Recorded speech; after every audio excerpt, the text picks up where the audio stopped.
3, 2, 1. Hello! I'm Amy. And I'm Izzy. Did you forget your name for a second there?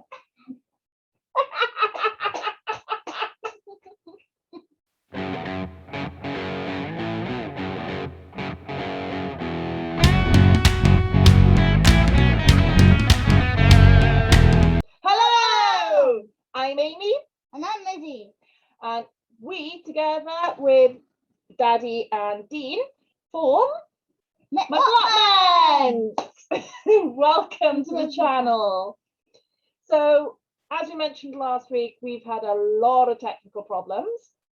That kind of continued into this week, but at least we have video and audio this time. We don't need a cartoon.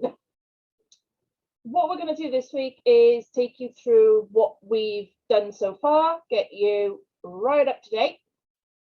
So we got a lot of fun safety advice coming, a lot of serious safety advice coming. We've got a couple of interesting videos coming up, and then we're going to be going really heavy into the digging, the planting, and trying to tackle all this mare sale and horse sale. Okay, so first thing first, when we first took over the allotment, we had quite a bit of rubbish left by the previous tenants. That was 3 bathtubs. There was loads of wood of varying degrees, wood pallets mainly, but there were bits of door. That was quite interesting. There's also blocks of wood with rusted nails sticking out. It wasn't great. And there was some metal stuff from the old shed roof. Yeah. And the walls. Yeah.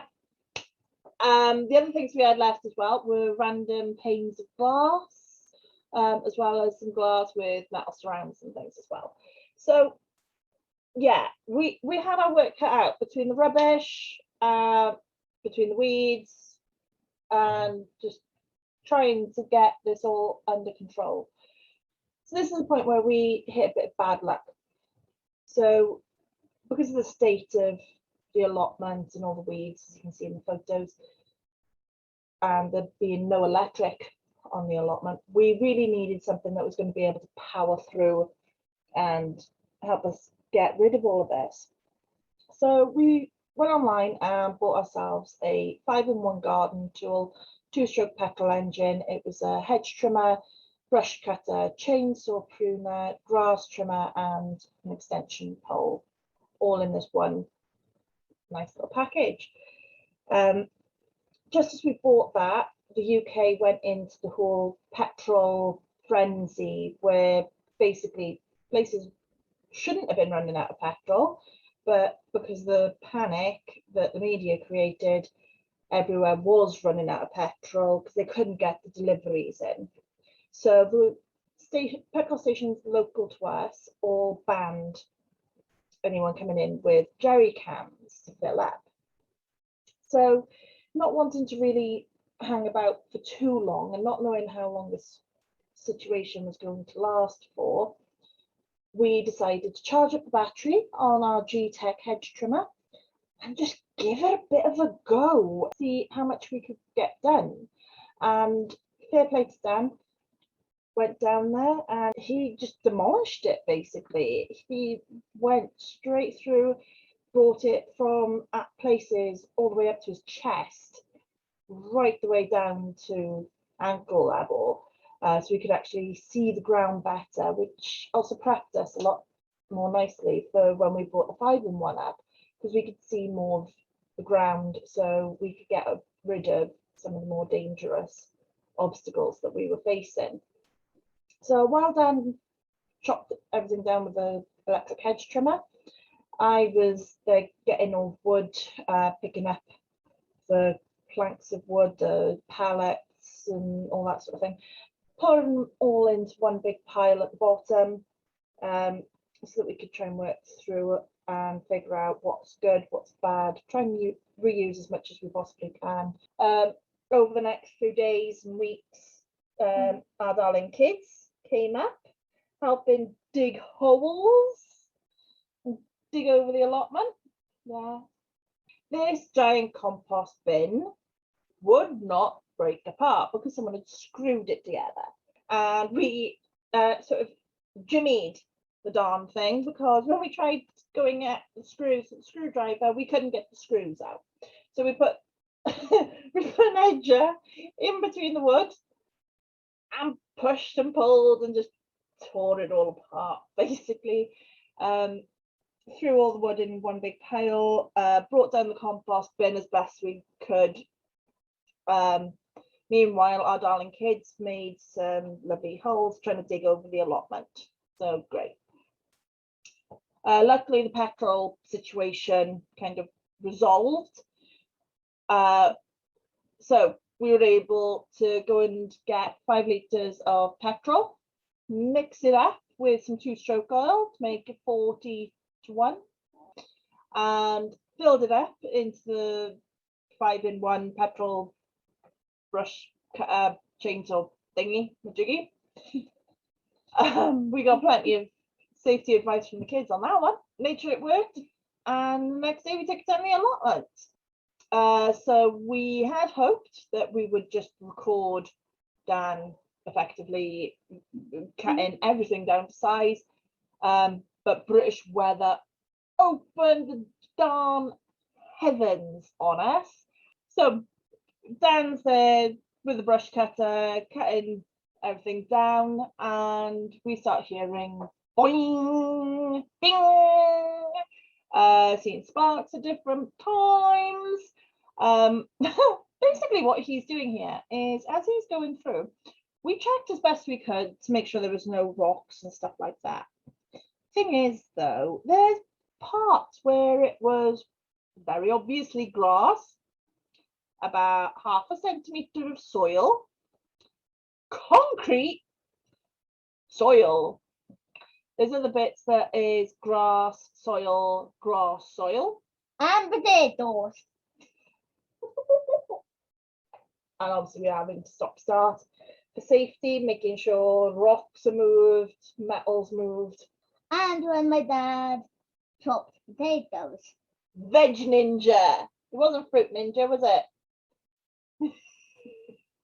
We got to use the brush cutter to cut some potatoes when you use them in it. Long story short, we were expecting the shed 22nd of November, and it ended up showing up on the 20th of October instead. So we spent most of that week up at the allotment trying to level off the soil where the shed and the flooring was going to go. What we opted for, because of the concrete base, was getting these X grids, black X grids, used as the base below the shed.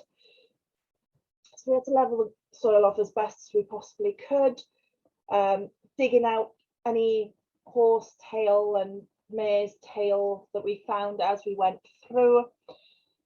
And then we went and moved the bathtubs. And we found metal concreted onto the concrete base. So we managed to get that ripped off, but then we ended up with this 1/2 inch of concrete all over that concrete base. There was bits of it that was still sand, so it was too crap for us to leave there and work around and basically build everything up to that level. So at first we went at it with a hammer, breaking down all the concrete. Then we went and bought a chisel, and that's what you should be seeing on here now, is Dan going at it with a chisel, breaking off lovely big clumps and things. Okay, so the day finally came. We managed to get the black X flooring down. There were bits that it wasn't completely level, however, plans went a bit mental, so trying to rush through getting everything done. So what we decided to do was chuck the flooring and everything down, and level from the sides after the fact. You get to see the fun of me trying to do that one when we do the full shed video. So yeah, as you can see here, we got it built up and everything. We had a bit of trouble because these came with these traveling feet that needed to come off, and we didn't physically see the ones on the front panel until after we'd built everything with the front panel. So we had to take everything down, take the front panel off, get those off, build everything back up. We had the fun of putting the felt on the roof, and if you follow us on social media, you'll know what's happened to that. So we got the shed built up. We've had 1 or 2 minor leaks, all relating to either the very dodgy window or the very dodgy roof. They're basically why we'll be doing one video dedicated completely to the shed. So you can also see what fixes we've been doing to combat some of the issues and things that we've had. We'll also show you in that video where I tried leveling off the soil on the bits that we couldn't do before getting the floor down, and how you should really do all of that beforehand, even if it takes you an extra hour. And you'll also get to see the fun of why there's only 2 walls painted, and even those 2 walls aren't quite fully done. That's it for this week's video. Next week, you will be seeing some safety advice from me and my brother Dean. Well, we'll see. Got to finish editing it first. Don't forget to like it and subscribe. Hit that notification button. If you like it, give it a thumbs up. If you didn't, give it a thumbs down. What is it with you and your father telling people to give these videos thumbs down?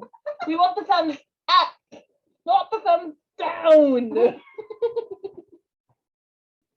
Thanks very much for watching. See you next week. Bye.